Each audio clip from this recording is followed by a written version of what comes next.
सभी शेष बची महान ब्राह्मण आत्माओं को निमंत्रण दिया जा रहा है। ऑनलाइन क्लास चल रही है। सभी को नमस्ते, याद, प्यार, शुभ प्रभात।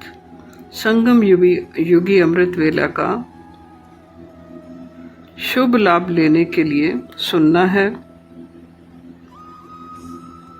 कल बात चली थी सुबह ज्योतिर्लिंगम का यथार्थ सत्य सुनना और औरों को सुनाना सच्ची सेवा है, ताकि ये भ्रांति खत्म हो। संगम युगी सूर्यवंशी त्रिमूर्ति शिव द्वारा संचालित नारायणी गुरुकुल पाठशाला से ज्ञान की देवी त्रिअम्बेश्वरी माँ सरस्वती द्वारा ज्ञान की बरसात में भीगना है, आत्म स्नान करना है। हृदय में त्रिमूर्ति की स्थिरता से मन को शांति और स्थिरता लानी है, स्थिति बनानी है। निरंतर श्रद्धा और भक्ति के संगम युग के संकटों का सामना करना है। निश्चय बुद्धि रहना, हर स्थिति में त्रिमूर्ति का स्मरण कर। अकेले शिव को याद नहीं करना, त्रिमूर्ति भगवान शिव को याद करना है। हर स्थिति में त्रिमूर्ति का स्मरण कर धैर्य और संयम बनाए रखना है। ये सच्ची सेवा है। देवता बनने से पूर्व पिंडी बनना है,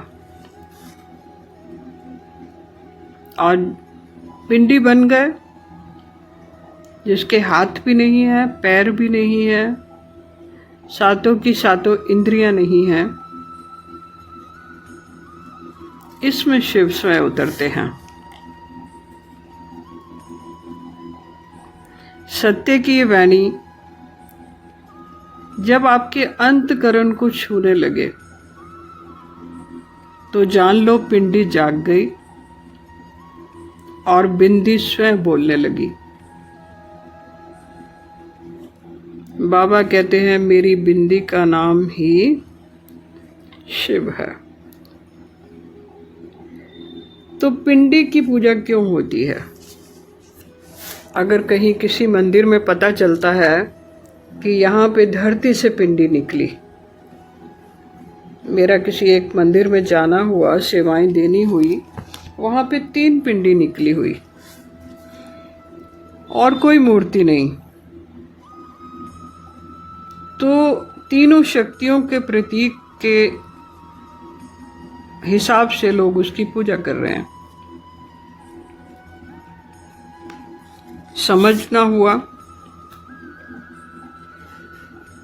तो बहुत मान्यता है पिंडी की। सभी तो पिंडी बन नहीं सकते। माँ यशोदा कृष्ण और पिंडी स्वरूप का रहस्य जानते हैं। माँ यशोदा जब कृष्ण का मुख खोलती है तो वह छोटा बालक बताना चाहता है, मिट्टी खाता है।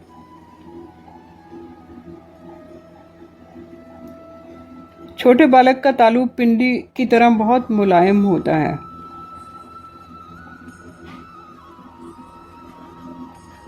बच्चे को देखेंगे तो वो अंगूठा मुंह में डालकर धीरज से सोया रहता है, भले उसे सारा दिन कुछ खाने को मत दिया जाए। बच्चा वैसे ही 9 महीने का योग करके माँ के गर्भ से बाहर आता है, उल्टा लटका हुआ होता है, योगी बन के बाहर आता है, साधु बन के बाहर आता है, देवता बन के बाहर आता है। यह मौन और अव्यक्त पिंडी है। जहाँ निरंतर अमोद जल की बूंदें टपकती रहती हैं। जब बच्चा अंगूठा मुंह में डालता है तो कुछ तो मिलता होगा उसे जरूर। ये अमोद वीर्य है। ये जल की बूंदें टपकती रहती हैं, जिसे स्लाइवा भी कहा जाता है, थूक भी कहा जाता है, जिसका टेस्ट अलग से होता है, अलग से बैक्टीरिया होते हैं। ये जल बिना किसी संघर्ष, बिना किसी घर्षण के, ये जीवन की सृष्टि का अमृत पान है। इसीलिए शिवलिंग पर जल चढ़ा के हमें याद करवाया जाता है कि ऐसा चित्र और कहीं भी है, ऐसी पिंडी है जिसका ये बाहर रूप में चित्र बनाया गया है। यह पिंडी रूप ही शिवलिंग का रहने का स्थान है, जिसमें से अमोद वीर्य निरंतर टपकता रहता है, पानी टपकता रहता है बूंद बूंद। यह वह अमर ऊर्जा है जिसे हम नष्ट करते हैं मलमूत्र के द्वारा। यहाँ से इस ऊर्जा के संचार से ही शरीर के रक्त में जान आती है, खाना पचता है, जीवन चलता है।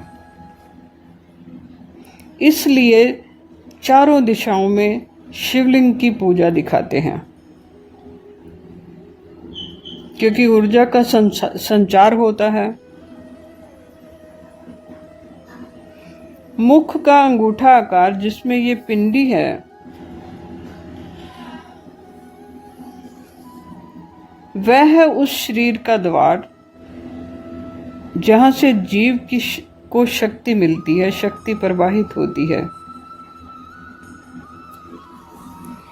ये रूप समस्त सृष्टि का आधार है।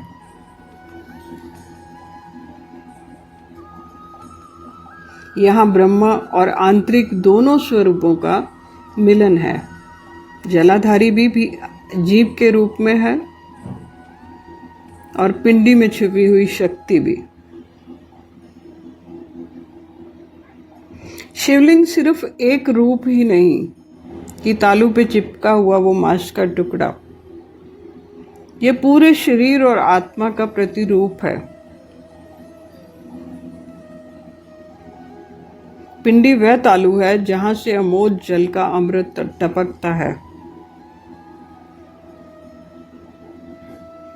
शिवलिंग से अमोद वीर्य की बूंदें जीवन सागर बनती हैं।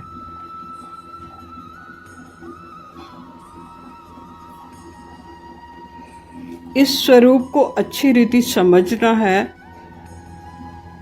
गहराई से जानना है।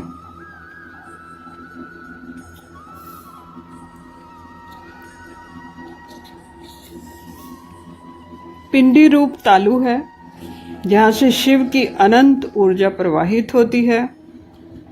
आमोद वीर्य की बूंदें जीवन की गाथा जो शरीर को शक्ति देती है। शिवलिंग नहीं केवल मूर्ति, यह शरीर और आत्मा का पिंडी रूप है।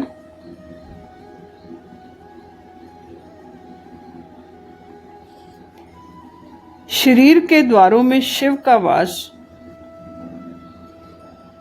पिंडी में जीवन का सार छुपा है, जो माता यशोदा ने देखा था। अपने भीतर के शिवलिंग को जागृत करो, वाणी को शुद्ध बनाओ। वाणी से अमृत टपकना चाहिए। इंद्रियों के मोह से मुक्त होकर सच्चे ज्ञान की ओर बढ़ना हमारा धर्म है।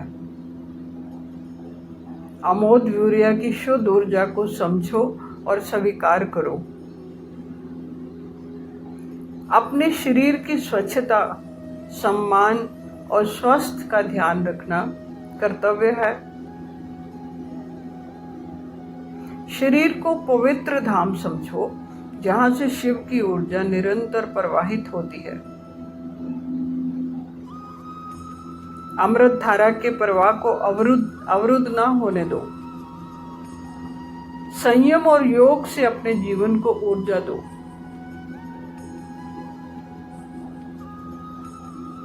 शारीरिक और मानसिक अनुशासन से जीवन शक्ति को सशक्त बनाना आवश्यक है।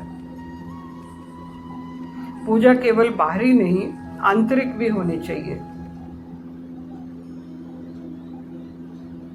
शिवलिंग के पिंडी स्वरूप का आदर करो। स्वयं के अंदर शिव की अनुभूति का प्रयास करो। मन की शांति और सहनशीलता जीवन में शिव तत्व की प्राप्ति के लिए ये पहला कर्तव्य है। धैर्य से अंगूठा रखने वाले बच्चे जैसे मन को शांत रखो, तभी पिंडी में शिव में प्रवेश करते हो, शिव को समझ पाते हो।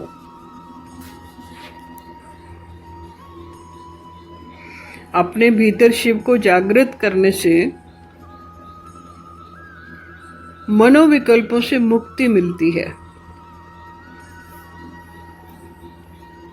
मोक्ष और परम शांति की प्राप्ति होती है। मन की शुद्धि से दिव्य ज्ञान और अनुभव प्रकट होता है। जीवन में साकार ऊर्जा, सर्जन और उत्साह बना रहता है। आत्म पूजा से जीवन में सामर्थ्य और संतुलन आता है। धैर्य, संयम और शांति का पालन जीवन में आनंद और सुख भर देता है। सिर्फ इस भेद को जान लेने से कि बाहरी पिंडी ठीक है, परंतु अपने शरीर के भीतर जो रचना रची गई है भगवान द्वारा, उसके बारे में भी जानना अति आवश्यक है, समझना अति आवश्यक है। तो संगम युगी स्मृति जाप जो रोज किया जा रहा है, उससे लाभ क्या है? जीवन में सच्चे धर्म और सत्य के मार्ग पर चलने की शक्ति मिलती है। निरंतर स्मृति जाप से मानसिक अवरोध दूर होकर ध्यान शक्ति बढ़ती है। यह है याद की यात्रा। किसे याद करना है? पिंडी रूप को याद करना है, त्रिमूर्तियों के साथ शिव को याद करना है। ये याद रहना चाहिए कि 3 रंगों से, 3 ऊर्जाओं से, तिरंगे से लिपटी हुई आत्मा कैसे सुशोभित है। अगर इस याद में रहेंगे तो जीवन सरल होता आएगा, व्यर्थता से बच जाएंगे। तो जय भारती का उद्घोष करना है, नमन वंदन करना है त्रिअंबे को, परमपिता परमात्मा की याद को। अगर ये चीज़ें आप याद रखेंगे तो ये भ्रम मिटेगा कि याद किसको करना है। तो हर घर तिरंगा, घर घर त्रिमूर्ति, ये स्मृति हमेशा बनी रहे। त्रिदेव, त्रिमूर्ति, दत्तात्रेय, त्रिअंबिके गौरी, ये सब एक ही स्वरूपों के अलग अलग नाम हैं। इन्हीं के चित्र मंदिरों में देखे जाते हैं, बनाए गए हैं। वंदे मातरम, जय भारती। आज इतना ही करते हैं, कल फिर मिलते हैं अलग विषय के साथ।